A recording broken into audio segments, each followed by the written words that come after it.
To support this podcast, go to positivesarcasm.com/donate. Any amount is appreciated. Once again, positivesarcasm.com/donate. Thank you and enjoy the program. This episode of the podcast is brought to you by PB & Joey. Simple, honest, and delicious. Go to pbandjoey.com for more information and check out the trail mix. $35 or more gets you free shipping. That's pbandjoey.com for more information. pbandjoey.com.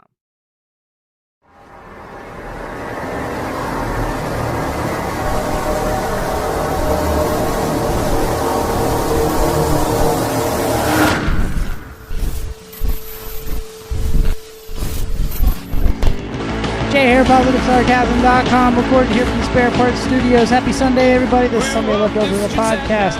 I'll keep it short this week because I'm really tired. I bet you if you're watching the podcast right now, you're like, why do I look like a fucking Fred Durst right now? Why am I dressed like, cover band of Limp Bizkit? Because I'm fucking tired. Really tired. But, yeah. Where was I going with that? Anyways, in the meantime, while I'm trying to figure out my words and sentences and how to make noises with my face, you can find me on Instagram at @positive_sarcasm. You can find me at facebook.com/POS sarcasm if you're really that bored with life and you have nothing better to do.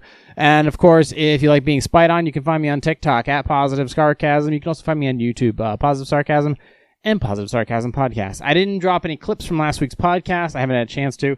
I've been too busy getting processing information for another vlog that I've been working on, and I've been having a tough time trying to put it together. Here's the thing. If you're going to put together your own if you're going to put together your own podcast, that's easy. Okay, hold on. I'm fucking exhausted. I'll explain why. If you're going to put together your own videos for YouTube, your own creative content, make damn sure that you've shot enough of the video or you were on location for the shooting of the video yourself. Otherwise, when somebody just hands you the footage, it's going to make it, in my opinion, a lot more difficult to process the information. It's going to be a lot more difficult to actually edit the information if you weren't there to absorb the story. Which, good luck to you if you can, because, in my opinion, if you weren't there and the footage is handed to you, you're not going to really understand the gravity of the content that you're working on. And I think that takes away from the final product. But I'll get into that in a minute. I finally took a day to myself, kind of. I spent the morning doing actual physical labor, and dating back to my ancestors when they built the pyramids. Not like it was their choice; they were kind of told they had to. After doing that, I did that for like a solid 2.5 hours, and then I went to a friend's house to go and watch the fights. I generally don't watch sports, therefore I generally don't talk about them on the podcast. But I was there all day, and I was there. If you could take a look at my schedule is like this. Actually, let me take a sip of water first. Basically, I was at a viewing party till about 2 a.m. So the last fight, and I have to admit, just for any of you who watched the Masvidal-Usman fight, they were all totally boring, uninteresting. I'm sorry if you actually paid for it or whatever, but it was a complete waste of time. But I normally just go for friends. Like I just like to hang out with friends and see what they're up to and get their ideas and thoughts on things.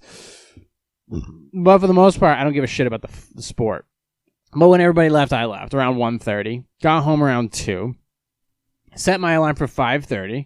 Made French press coffee. And you have to make French press coffee. You don't just... I don't care if you're on 2.5, 3 hours of sleep. That coffee has to be on point. No ifs, ands, or buts. 5:30 a.m. Alarm goes off. Start to make coffee. Power goes out. Why? Transformer down the street exploded. Twice. I don't know how that happens twice, but it did. Twice. Now I can't make French press coffee. Yes, I can. Well, you got to keep thinking. All right, how do I get from point A to point B?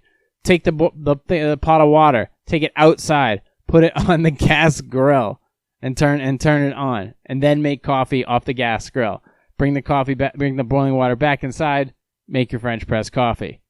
So, boom, mission still accomplished. Still got French press coffee. Still 100% asleep. Basically 2.5 hours, 3.5 hours worth of sleep.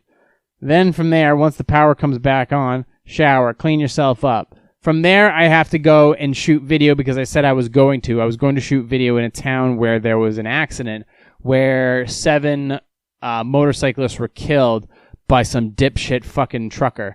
who had a bad track record of whatever.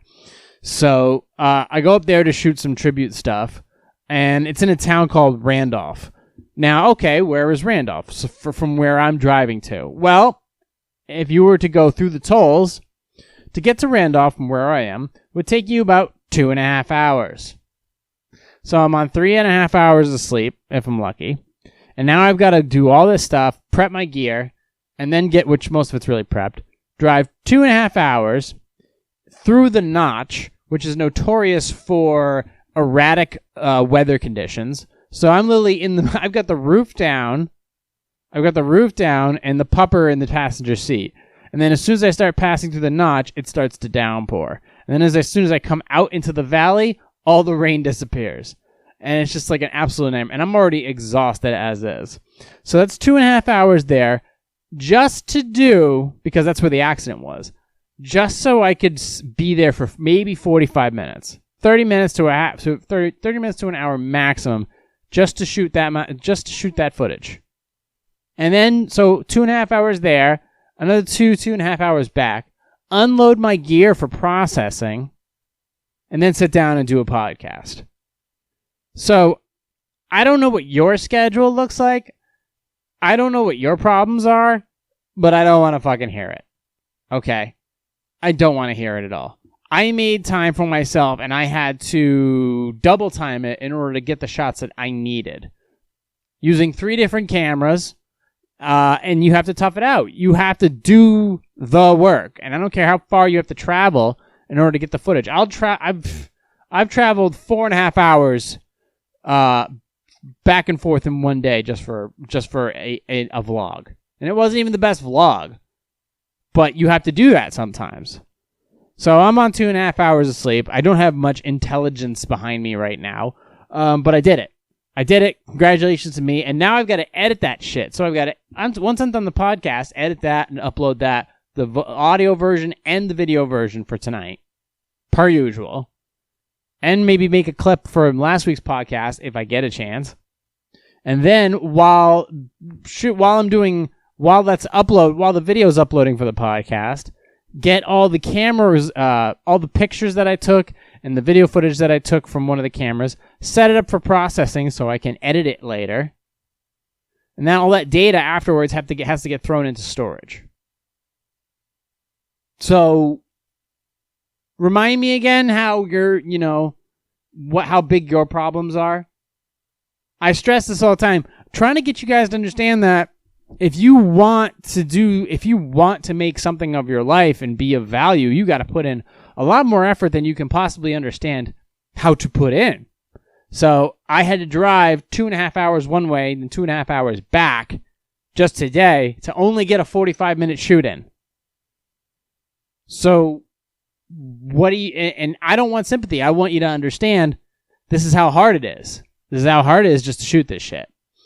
And plus, it was rain. It was intermittent raining. And by the time I was on my way back, I was already fried. Plus, it's not like I'm driving a fucking Tesla Model S with obstacle avoidance and self-driving. I'm driving a car that requires your attention. But I mean, beautiful scenery, and they have a nice little statue up there, or a nice little monument that they built to the people that passed away. That's called the Randolph 7, and it's right there on the side. It's basically right there on the side of the road. I mean, it's probably the biggest thing that's in Randolph, New Hampshire, but besides the mountains, but it's right there. And I did some footage of it. It was pretty cool. There was a lot of people that were visiting it. So while I was in there, in and out shooting, there were people visiting it, and I talked with a couple of them, and they were all very nice. I got some of them on video. And then I had Pupper with me, so I took Pupper out and tied him to a tree just so he could hang out and not run off or whatever. And then, of course, because it's such a long trip, he's got to go to the bathroom. So he goes ahead and pisses right on his leash, right on the handle of the leash. So the whole handle right now is covered in dog piss, and I got to clean that later. So hooray for me. So let's see. So that's done. And then come back here, unload my gear, which I've done, and then I've got to get processing going after I've uploaded the podcast. So there's that. That was my morning. And believe me, it's worth it to make a French press of coffee than it is over a Keurig any day of the week. But I decided to actually take a day for myself, even though I was up since, I was up since 6 a.m. the day before, doing labor and shit like that, and whatever else I needed to do. And I was uploading. I was also doing some audio work as well. I was playing with. If you ever heard Don McLean's American Pie, which I'm pretty sure you have, if you isolate just the lyrics and you remove all the other music out of it, and you just listen to the lyrics of the song, and you slow it down to about 50% speed, and just listen to the lyrics, it's heavy. It's very, very heavy. The song when you do that, it adds some serious depth, and it's very somber when you do that. So, and I've been playing with a lot of older songs that, if you slow them down, how much more emotional they become. Because I do that. I love playing with audio. To the best of my ability, anyways. So, I've been playing with Don McLean's American Pie and Night Moves by Bob Seger. And if I can find any vocals I can isolate and use for later videos, I'm game for. So I might do more of that. Maybe that might be another thing that I'll do going forward. Or matching it with, which happens sometimes. Sometimes you'll go online and you'll hear a beat from a song, and then you can actually match lyrics from another song and put the two together if you slow it down. The easiest way to do it is Audacity. Audacity is a free program that you can find online. I use it for all my video editing. I use it for all my audio editing. I have Ableton as well. But Ableton's a little more advanced. Audacity, I recommend to anybody who's looking to get into standard audio editing in any way, shape, or form. It's the best way to do it. It's the easiest way to process your podcast. It's the easiest way to process all your MP3s, any sound waves that you may have. It's perfect. It's absolutely perfect. And it'll run on any computer that's as old as 15 years old. Pretty much, yeah. I've run it on computers that are back from 2008. So it will run on just about anything. It doesn't require a lot. It doesn't require a lot at all. So check that. Go ahead and check out Audacity. I want to just get to today. I'm just going to finish up because I had Johnny Monotone in the studio on Wednesday, and I didn't get a chance to finish up the the Dig Q&As. So I kind of want to get to them because we went off on a tangent about some random shit, which we always do, which is I'm perfectly fine with. Whatever's to stray from the normal, because right now everything I see in the news right now is completely back fucking asswards. I don't believe, really. I'm so skeptical of everything right now. So I think right now I'm just going to try to focus on, if I can, what is only going to advance, what is only going to move me forward. I know there's some terrible topics out there right now, like the fact that Hong Kong basically just got its independence deleted. There's that. And then there's the fragile state of the stock market and everything else. And then COVID is a whole nother subject altogether, but it's too political. So I'm trying my best to keep those topics at a minimum. Unless they're in the Q&As themselves, and it's like, all right, what are you going to do?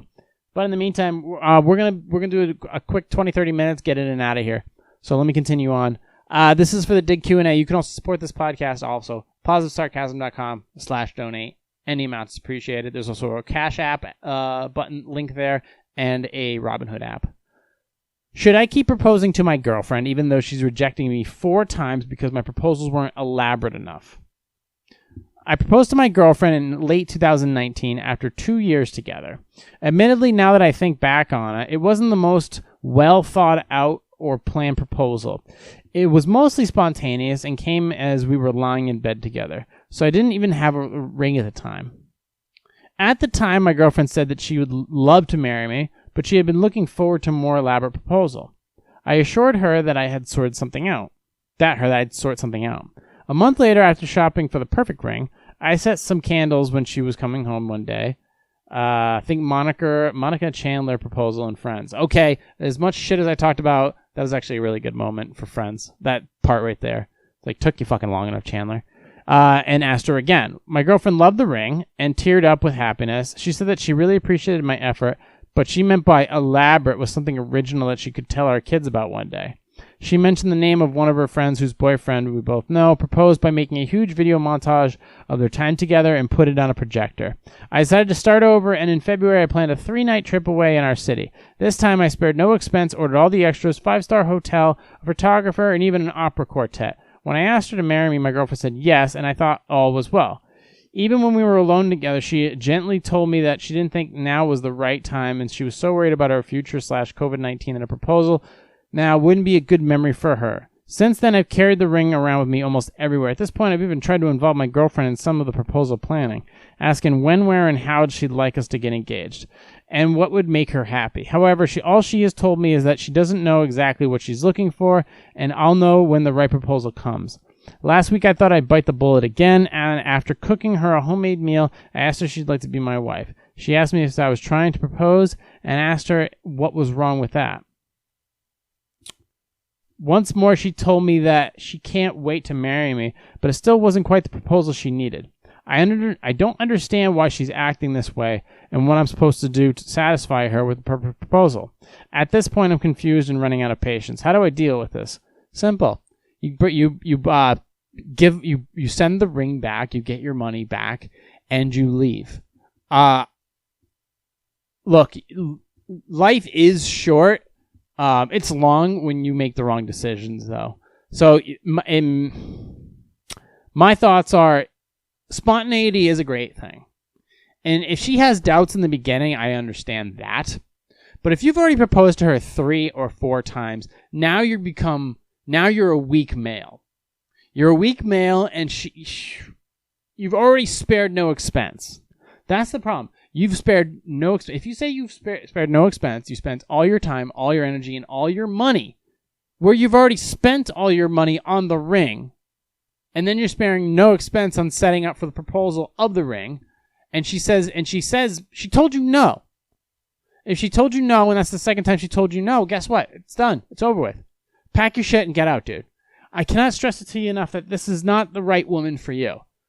Because if this is not, if she wants something to tell her kids, you know what she should tell her kids? This would be a great story for her to tell her kids. She had a guy propose to her 4 different times, and 4 different times she said no.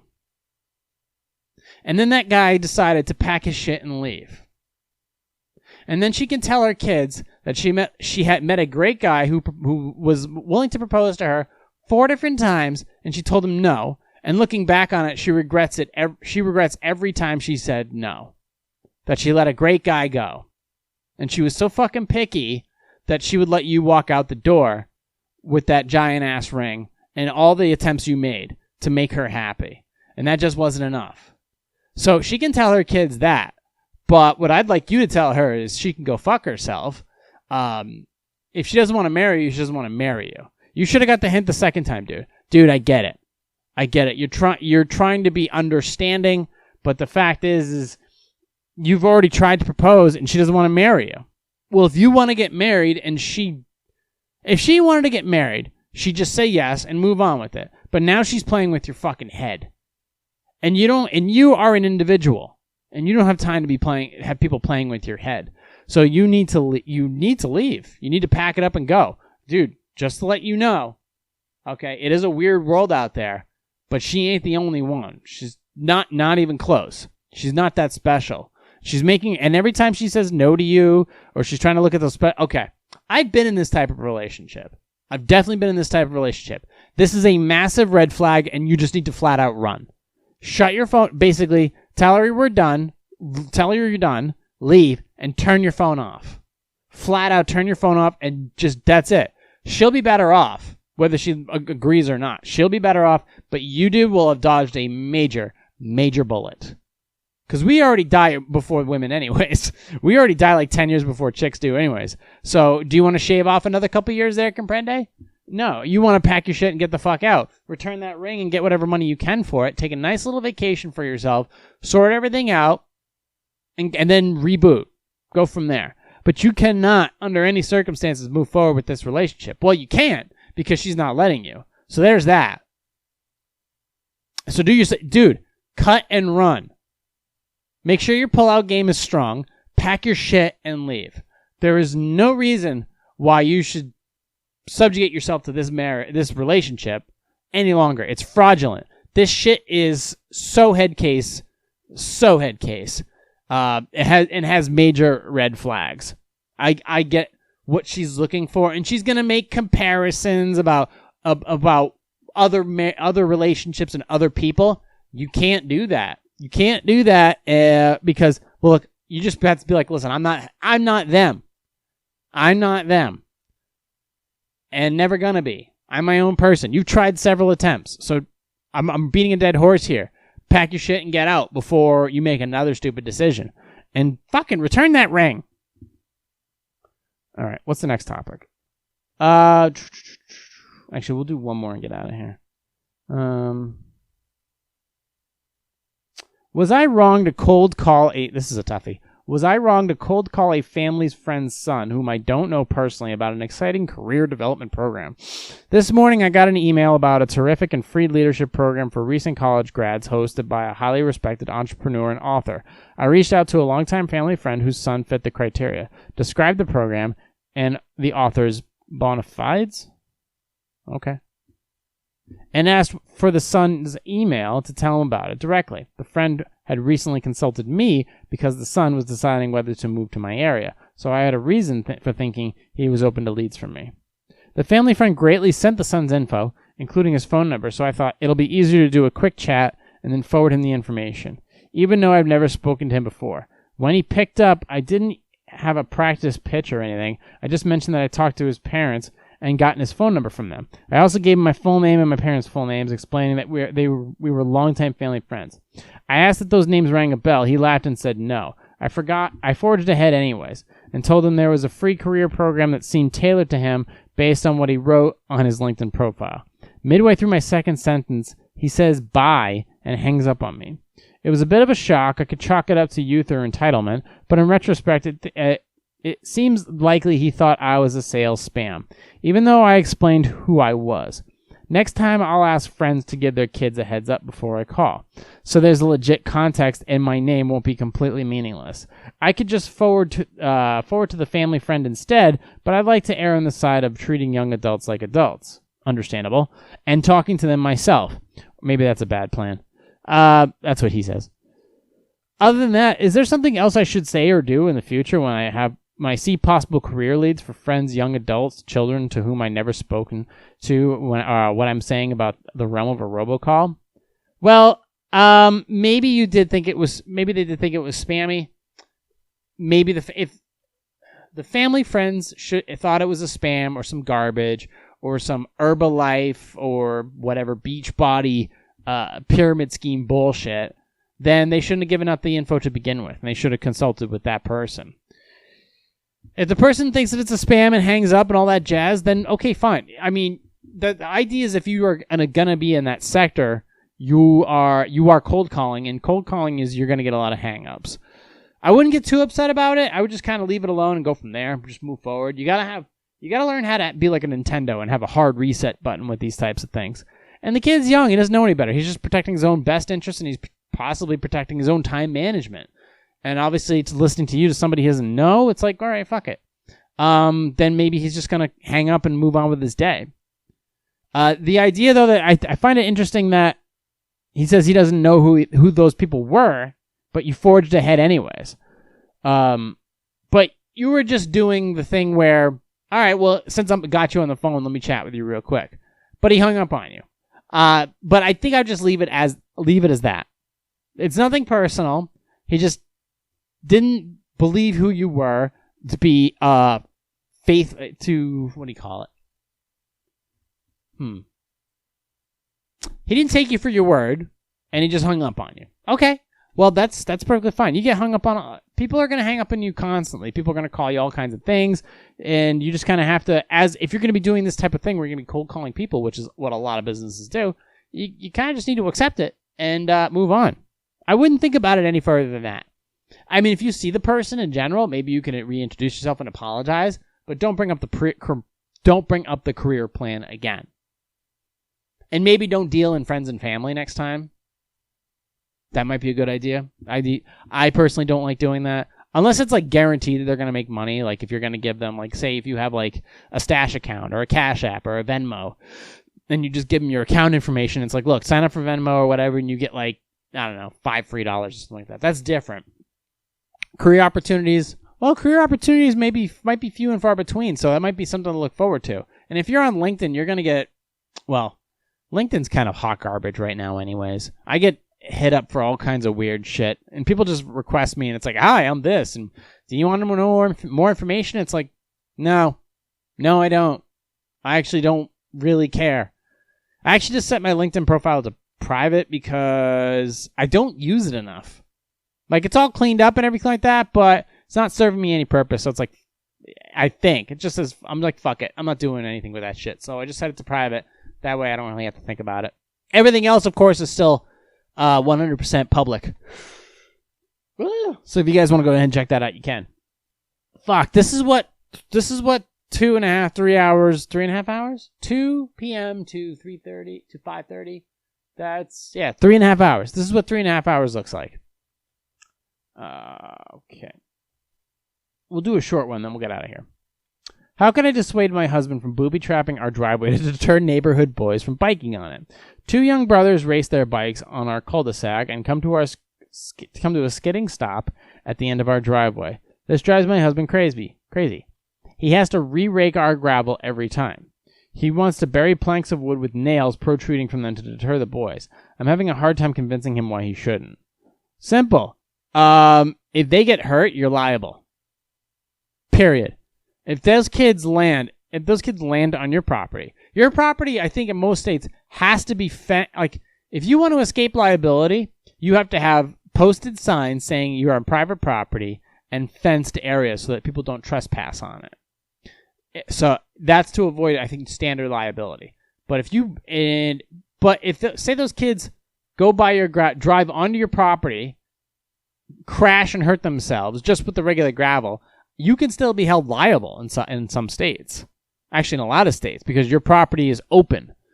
If you put planks of wood on it, then it shows malicious planks of wood with nails in it. That shows malicious intent, and you are absolutely liable for all the damages plus civil court and possibly criminal charges as well. You cannot do that. I would convince your husband that if he doesn't want to see handcuffs, he is to just basically put up like a vinyl fence or something like that and be done with it. And fix his gravel or change it to pavement or something. But do something to avoid that. You don't want those kids in your lawn anymore. You need to change the setup of your front of your house. It is definitely up to you. Like I have dogs who pee on my lawn and shit on my lawn all the time. I mean, it gets cleaned up and stuff normally, but it still kills the grass. I don't get upset about it.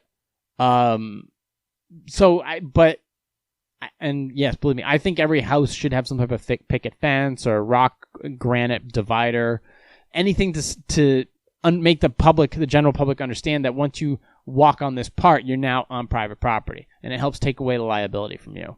So, whatever your husband does, make sure he's building. Make sure he's not turning he's basically filling your property full of landmines, and kids can get hurt.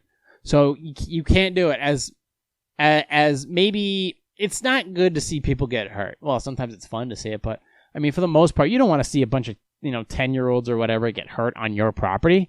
You realize how much financial damages you're in for if something happens to those kids. Like one hospital stay, just one night at a hospital. Do the math. We are at 29 minutes. I'm going to close up shop for today. I'm sorry. I'm definitely tired. Definitely tired. But yeah, Randolph, New Hampshire. Look it up. Manchester to Randolph. Look up the times. It's exhausting. What else here? Going to be working on some new projects and vlogs along the way too. If you guys have questions or comments, or if your bodybuilding shows are kicking up, hit me up. PositiveSarcasm@outlook.com. You guys can always just slide into my DMs, I guess, if you want. If you don't want to email me directly, PositiveSarcasm@outlook.com. You can also find this podcast on iTunes, Stitcher, Google Play Music, iHeartRadio, TuneIn, Spotify, anywhere where podcasts are available. Castbox, Podcast Addict, they're all there. In the meantime, I want to thank you guys for listening, watching, and subscribing. I will talk to you all on Wednesday, hopefully with a lot more sleep under my belt. And yeah, that'll be that. I'm going to go ahead and clean myself up and get this worked out. I appreciate you all listening and watching and subscribing. I really do. Some days I'm really struggling, and I need to get way more sleep so I can be more coherent for myself and for you guys. But until then, thank you all for listening, watching, and subscribing. I will talk to you all on Wednesday. Recorded here from the Spare Parts Studios. This has been a Positive Sarcasm presentation.